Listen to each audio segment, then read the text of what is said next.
Now I'll tell you how a smart meter works in a mesh grid. A mesh grid, they visualize 5,000 homes, okay? Now, Kelowna has a population of about 106,000, which means there'd be 21 mesh networks there, okay? But let's just talk about one, 5,000 homes. If you have 5,000 homes, that means you have 5,000 smart meters. If you have 5,000 smart meters, that means you have 10,000 transmitting receivers, because in each smart meter, there are 2 transmitters and receivers. They mentioned radio. Radio is such a benign word. A radio is a passive device. You listen to a radio, okay? These are not passive devices. These are active. They pulse, okay, and then they receive. So there's a transmitter and there's a receiver. Excuse me. So a very big difference. So let's just talk about the one transmitter that all the utilities talk about, and they call it the LAN, the Local Area Network. That's the one that connects all these 5,000 meters together. Now, let's just pretend for the moment that the utility is in that direction, okay? I don't care whether it's 50 miles or 500 miles, but the utility is in that direction. So, and if we're the community, our data has to get down there. If I'm in the community, I want to live in that end, and I'll tell you why. Because the characteristics of microwave frequencies, they're line of sight. They do not bend out, they don't deflect off the ionosphere, they go right straight through, okay? So in my radio transmitter, and I'm talking about just the one now, the LAN, my transmitter has to see a receiving antenna, otherwise I cannot make communication. So the way this is designed and engineered, my LAN has to be able to relay my data at least 2 others. There's always got to be a backup, like redundancy is built in. If a vehicle pulls up in front of your house and blocks the path, okay, there's got to be an alternate path. And these meters are always talking to each other to ensure that there's synchronization and that it's effective and operating, even if there's no data. They're constantly signaling each other, which hydros don't tell you about. They have to do this to make sure they're synchronized and secure. So just that one radio in my home, it has to convey my data from my furnace and all my appliances back to the utility. To do that, it has to relay from the various homes on the way toward in that direction. At the other end of this network or community or the community, there's a thing called a collector meter, which hydros don't tell you about either. It has 3 radio transmitters, pulsing microwave, okay? So all of our data is going to end up at that collector. And by the way, that collector can actually be on your house, or it could be on a pole-mounted thing. They don't tell you, and you'll never know. It looks the same from the front, it's just deeper in the side profile, like in terms of depth. But it's the same. It has your local area network transmitter and receiver. It has a Zigbee transmitter and receiver. And it has what they call the wireless wide area network transmitter and receiver in there. And that can be on your house, and you'll never know it. And it's going constantly pulsing. They've actually measured the radio, and it exceeds something like 600 times the EPA rating. That's scary. I mean, just scary. How can you ever think of having a family and even like your pets, for God's sake? I mean, they suffer just as much as we do. But anyhow, that's just and that's just going one direction. So all my data has got to go through all these other homes, up to 500 relays, and this is, there's an engineering firm in California called SAGE, S-A-G-E Associates.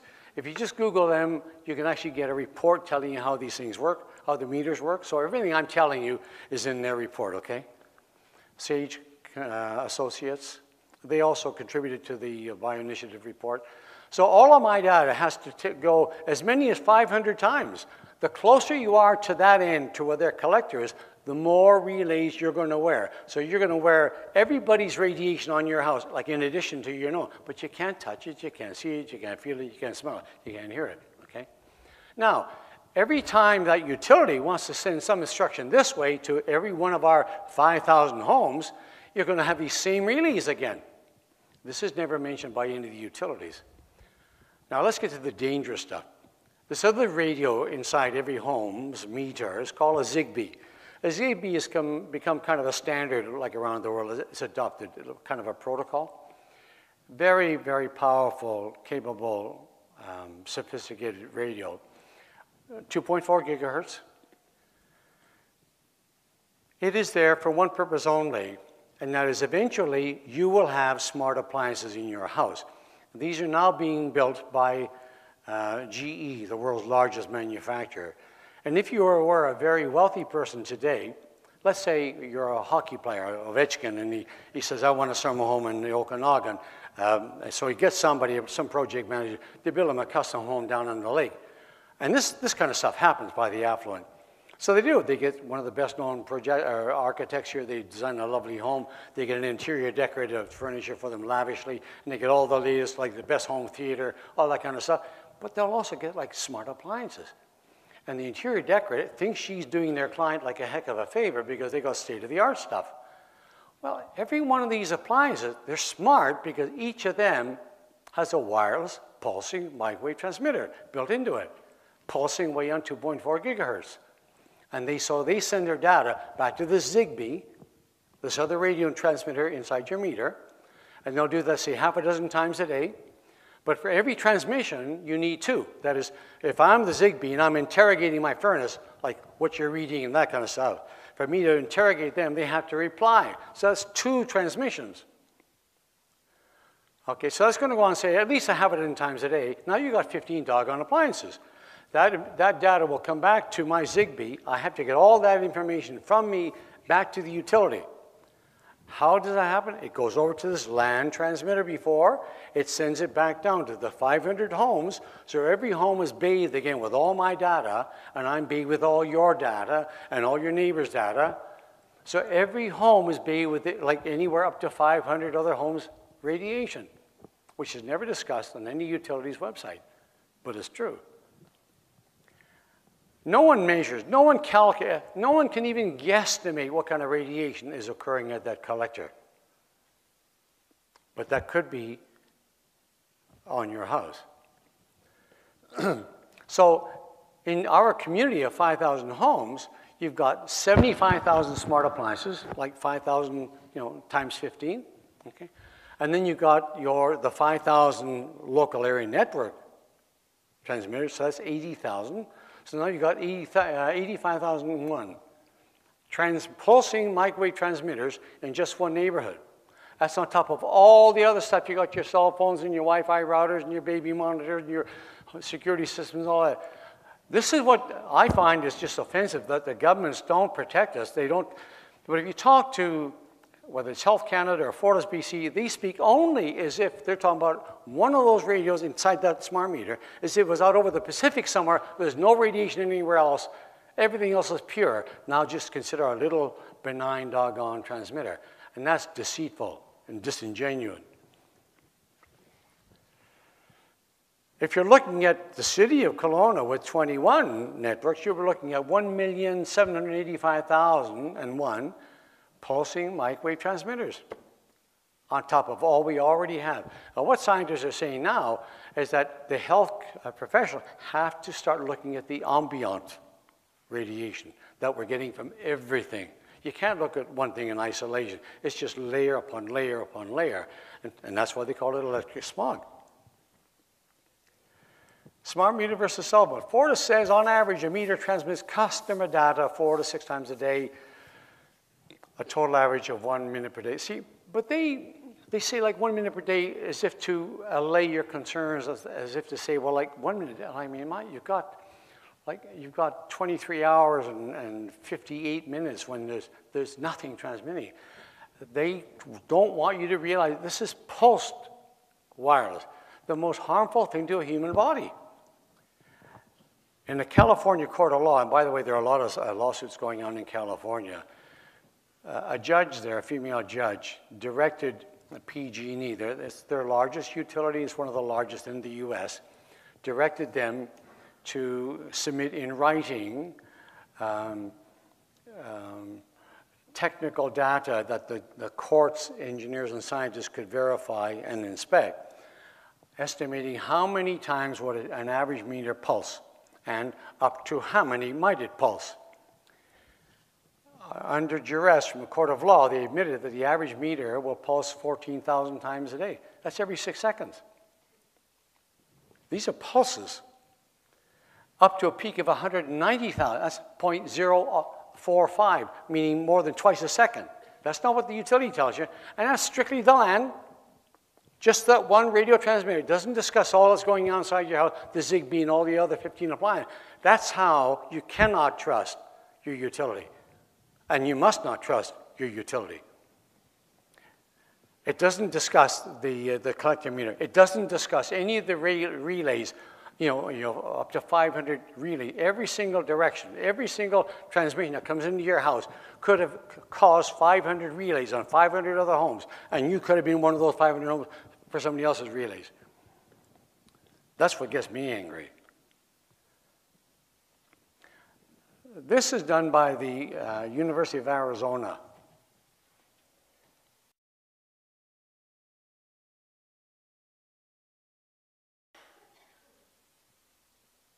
That's the smog.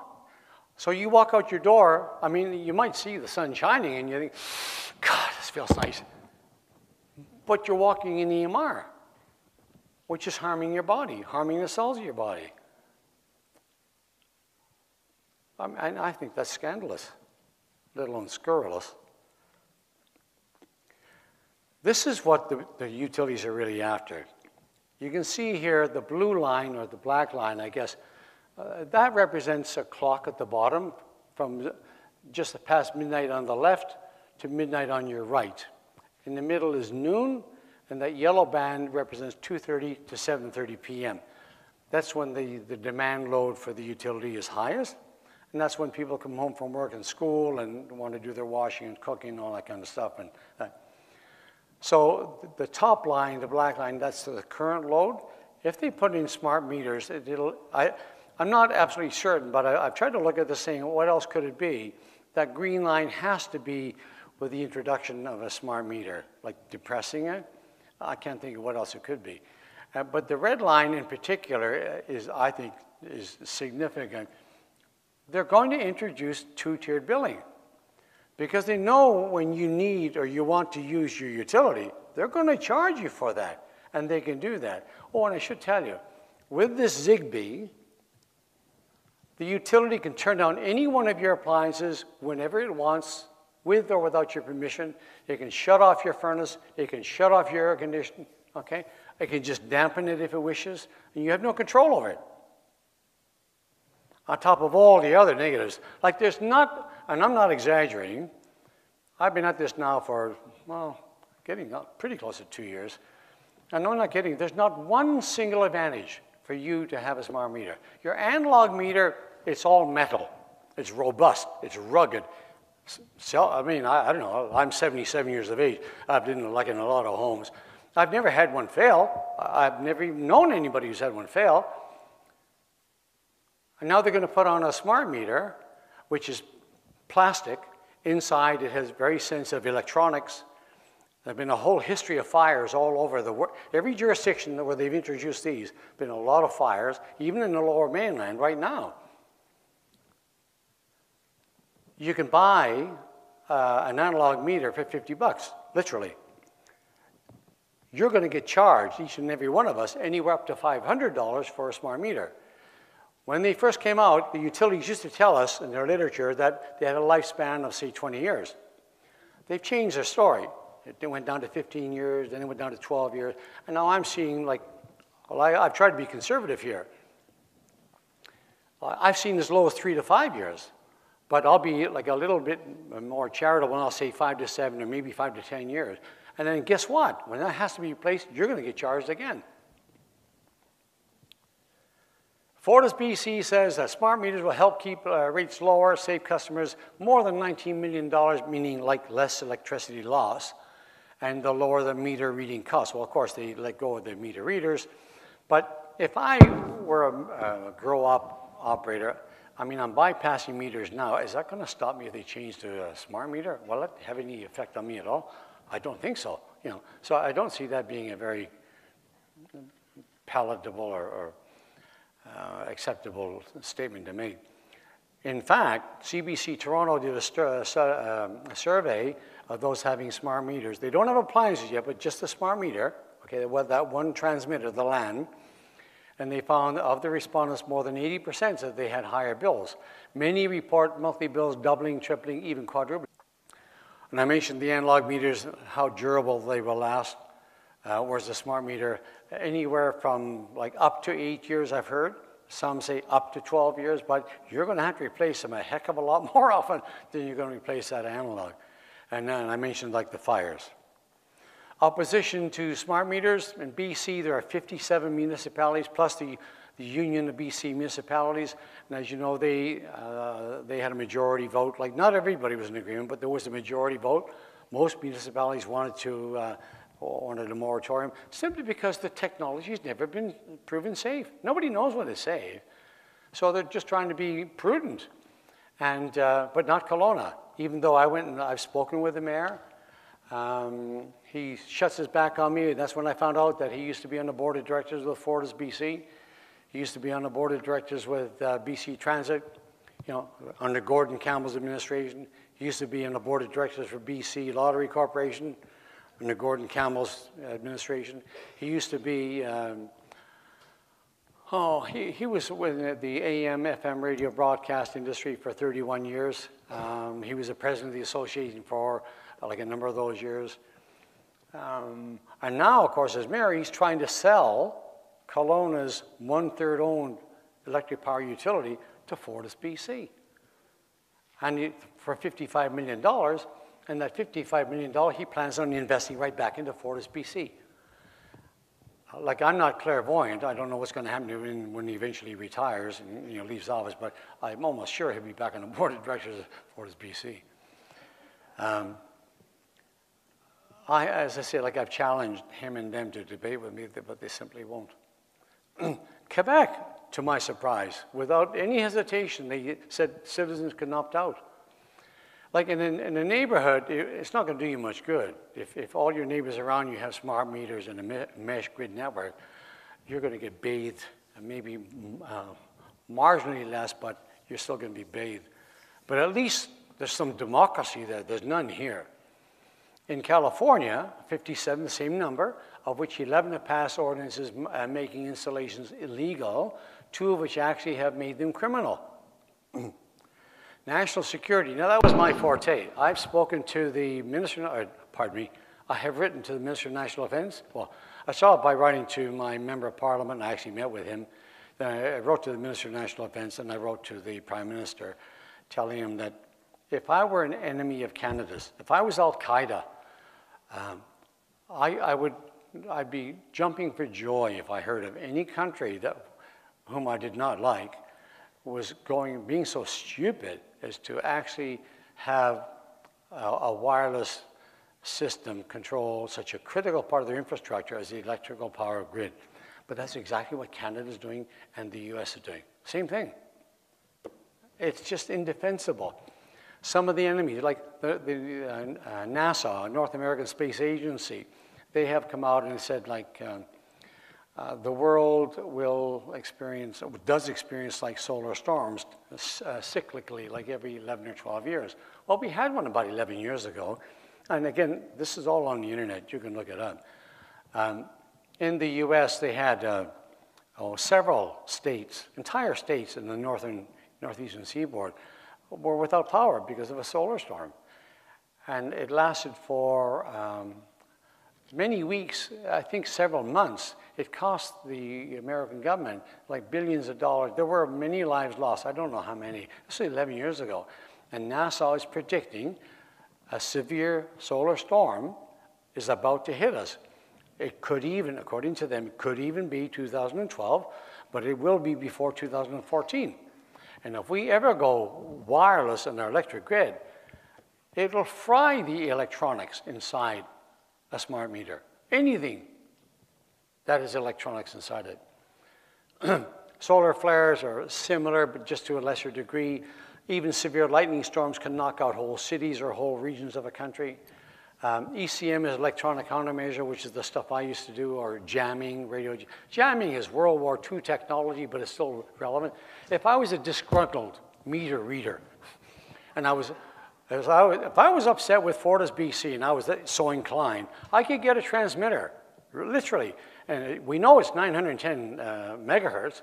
I can get a transmitter, tune to that frequency. I can just knock out a substation. I would knock everybody's power out. If there was a home I didn't like, somebody in that home, I can come to that home, I can zap their meter. I'll screw up their doggone bills because of what I would do with their meter. Plus, I'd knock all their power out. If I was Al-Qaeda, you know what they were alleged to have done, like in 9/11? I mean, they would turn over in their grave laughing at this opportunity to create such havoc to their worst enemy, like the US of A. Organized crime. I mean, and what I said to the Prime Minister in particular is like, you got to, and I said, you must divorce Industry Canada from industry. And I mentioned Bernard Lord, like you've got to separate them from him so that they can, and I said, encourage them to talk to the Directorate of Electronic Warfare, which is the office in which I worked.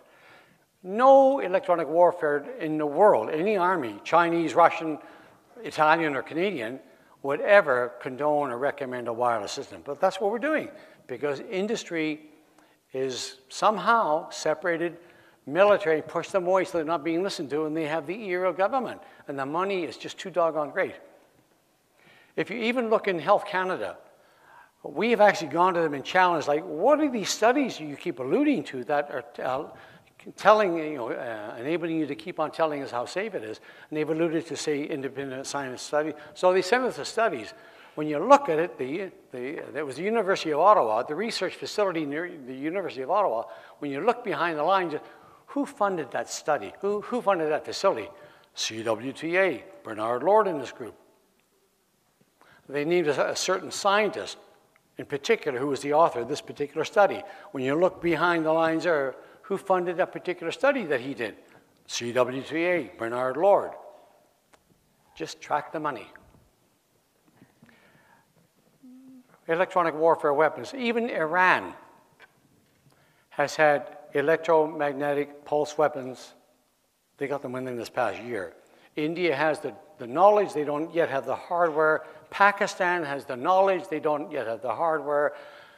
I think New Zealand has the hardware. The major countries certainly do. HARP is the world's most powerful transmitter. It's been around for 22 years. Located in Alaska. High frequency, stands for High Frequency Active Auroral Research Program. The world's most powerful transmitter, billions of watts, which they can focus like a laser beam up to the ionosphere, which will deflect down at whatever angle they want to hit whatever country they want. If they want, they can literally incinerate the entire agricultural belt of the Ukraine. If they want, they can turn that electronically, bless you, electronically to any country they want, and they can literally incinerate anything they wish. Any electric grid would just fry. I mean, they would literally fry. No exaggeration, fry. And malware, we're all aware of Stuxnet, the malware that it's now known, I think, or at least it's generally accepted, that the US government and the Israeli government collaborated and they developed this virus called Stuxnet, which they deliberately attacked the Iranian nuclear development program, and they set it back at least a couple of years until it was uncovered. And then they came out with Flame, which is like an even more advanced one, and that is still percolating in the same kind of community. And then they have a third one, Ulru or something or other, and that's one that is terrifying. It'll capture your computer. It'll capture, like every computer has like a kind of a camera inside it. It can enable them to look around your room. I'm serious. Have a look on the internet. Well, if you look up malware, which will give you Stuxnet, S-T-U-X-N-E-T, and Flame, F-L-A-M-E, I'm sure it'll give you the other one as well, I want to say U-L-R-U, but it's something like 4 letters. but it's even more aggressive, and it'll take command of your computer, like anybody's computer. So that's where we are. Here's all the references I've given. Everything I've said pretty much is there. When you leave here, I hope the heck I've upset you. No, but I'm serious, because if I haven't, then I failed. But, and I come back, like I'm 77, I'm supposed to be home retired. I'm supposed to be like taking life easy, but and I used to think my government looked after me, and I used to think that I could, but I've come to realize that I'm not, and neither are you. And it's terrible what's happening, and it's worse what's going to happen to your children and your children's children. When you look at the rate of autism, and you look at like Alzheimer's and dementia, I mean, the curve is just exponential. It is literally exponential with the growth of this stuff, but we're not being protected, and that is not right. We have to stand up. I've never been an activist in my life, not ever, until this issue. And I simply could not. My wife has asked me many times, are you sure you want to do this? I said, no, I don't want to do it, but like I think I have to do it. And that's why I'm here. So that's it, folks. Thank you.